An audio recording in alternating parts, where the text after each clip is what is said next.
Hello दोस्तों, स्वागत है आप सभी का एक बार फिर से हमारे YouTube चैनल ज्ञान स्टार प्लस में। तो दोस्तों, आज हम भाग द्वितीय सुनाएंगे। धार्मिक पहेली ब्यार नहीं बेलड़ नहीं, दीपक लहरा खाए, पिया पैर सकोड़ ले, कोई पियर को आ जाए। तो दोस्तों, कल हमने इसका भाग 1 सुनाया था। आज हम इसका भाग 2 सुनाने जा रहे हैं। परंतु यदि आप हमारे चैनल पर नए हैं तो आपसे मेरा निवेदन है कि आप मेरे चैनल को सब्सक्राइब अवश्य कर दें, साथ ही बेल आइकन को प्रेस कर दें, जिससे कि हमारे वीडियो की नोटिफिकेशन आप तक पहुंचती रहे। तो दोस्तों, आते हैं अपने मूल कंटेंट पर।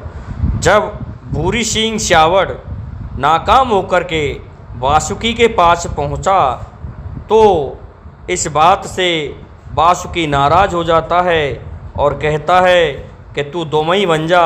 इस प्रकार से वह दोमई हो जाता है और क्या करता है, फिर से 7 पान का बीड़ा बना करके डाल देता है और कहता है कि जो भी तक्षक को खाएगा डसेगा, मैं उसे राज सिंहासन का उत्तराधिकारी बनाऊंगा मेरे पुत्रों में से। इस प्रकार से उसे तक्षक खा जाता है, बीड़ा को चबा जाता है और कहता है कि मेरे भाई ने तो कहा था कि जिसका खाऊंगा अन्न पानी उसकी करूँ आवरदानी, लेकिन मैं जिसका खाऊंगा अन्न पानी उसकी कर दूंगा धूर्धानी। ऐसा कह कर के तक्षक चल देता है। अब तो तक्षक चारों तरफ घूम रहा था और इस बात का पता चल जाता है नवलदे को। तो नवलदे ने परीक्षित से कह दिया कि सावधान, मेरा भाई तक्षक बीड़ा चबा चुका है। इस बात से अब तो परीक्षित परेशान रहने लगा। तो दोस्तों, जब कहीं भी खाने को उसे जगह नहीं मिली तो परीक्षित राजा जो था वह प्रातःकाल फूल सूंघा करता था।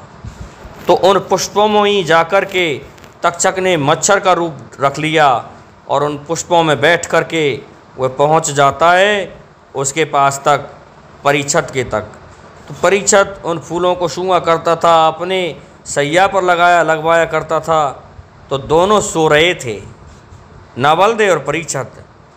तब उसने रात्रि में अपना असली रूप रखा और परीक्षित की छाती पर बैठ करके बड़े आराम से सोच रहा था कि जोड़ी बड़ी मधुर है हमारी बहन नवलदे और परीक्षित की, लेकिन मैं मेरे पिता को वचन दे करके आया हूँ, इसलिए उनका वचन मुझे पूरा करना है। तो दोस्तों, उसने देखा कि परीक्षित का सारा शरीर बज्जर का था, लेकिन वो एक जगह से कच्चा रह गया था।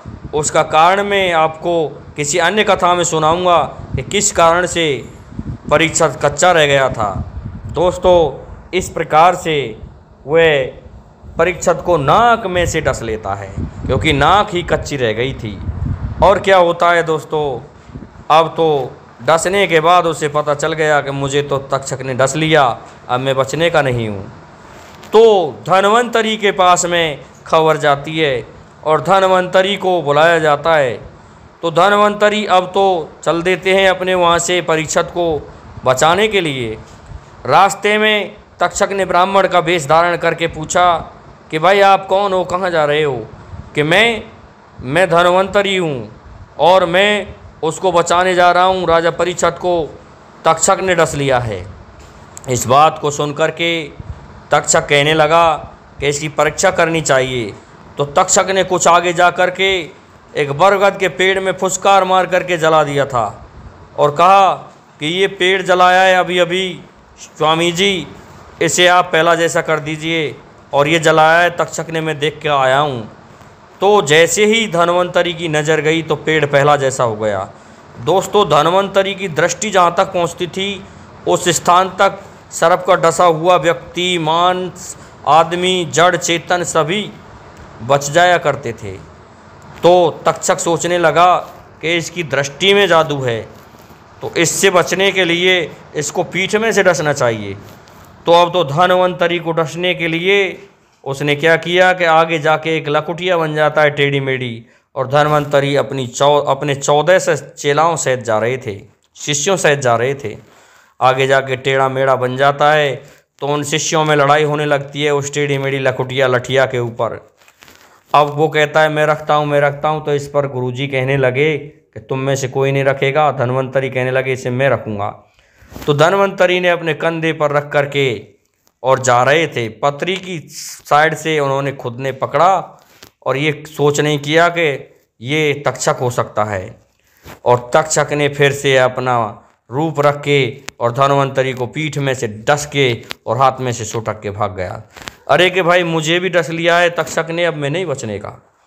तो चेला कहने लगे गुरुजी उपाय कि ऐसा है 7 दिन तक आप मुझे ज़मीन में गाड़ करके और ठाक बजाएंगे तो ही मैं बच पाऊँगा, नहीं तो मेरी मृत्यु हो जाएगी। और यदि आप नहीं बचे तो उसका उपाय बाद में बताऊँगा, पहले मुझे गाड़ दो और नीम से ढक दो। इस प्रकार से उस गुरु को उन शिष्यों ने दफना दिया ज़मीन में और उस पर नीम रख कर के उसे दाब दिया। तो उसमें ढाक बजा रहे थे और उसके शरीर में जहर की लहर चल रही थी। कुछ ही समय बाकी था, 1-2 दिन का ही समय बाकी था। तक्षक को पता चला तो तक्षक आ जाता है और कहता है तुम ये क्या कर रहे हो कि हमारे गुरु को तक्षक ने डस लिया है, इसलिए हमने उसे यहाँ दफना दिया है और 7 दिन बाद निकालेंगे। तो इस पर तक्षक ने ब्राह्मण का रूप धारण करके कहने लगे अरे बेवकूफ़ शिष्यों, तुम्हारा गुरु सड़ गया होगा, उसकी लाश भी सड़ गई होगी, उसे निकाल लो।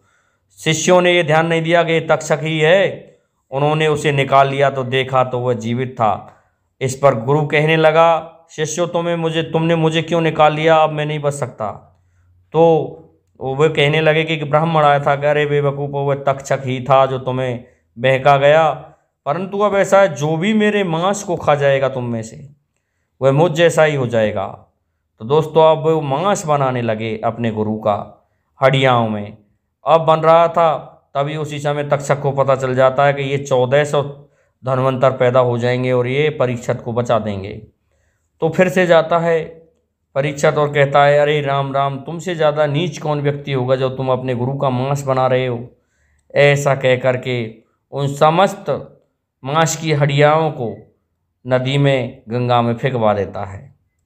तो दोस्तों वहाँ से वो हड्डियाँ बह कर के जा रही थी और इस प्रकार से धन्वंतरी की विद्या समाप्त हो गई और उधर परीक्षित मर जाता है। अब क्या होता है दोस्तों, वे हड्डियाँ बहती जा रही थी तो एक को तो एक सफ़ेद चील लेकर के उड़ गई और दूसरी हड्डियाँ को लेकर के एक वहाँ नैना नाम की चमवारी थी, उस नैना ने उसको निकाल लिया और उसमें से मांस को चख लिया। इस कारण से बंगाली में जो विद्या है वो धन्वंतरी की विद्या है। आज भी दोस्तों वहाँ जादू टोना होते हैं। इस कारण से दोस्तों ये विद्या केवल 2 व्यक्तियों के ही हाथ लगी और किसी के हाथ नहीं लगी। तो दोस्तों इस प्रकार से हमारी इस धार्मिक पहेली का भाग 2 पूरा होता है। मैं समझता हूँ आपको हमारी ये वीडियो अच्छी लगी हुई होगी, इसलिए हमारे इस वीडियो को लाइक शेयर और सब्सक्राइब अवश्य कर दें, साथ ही बेल आइकन को प्रेस कर दें। जय हिंद, जय भारत।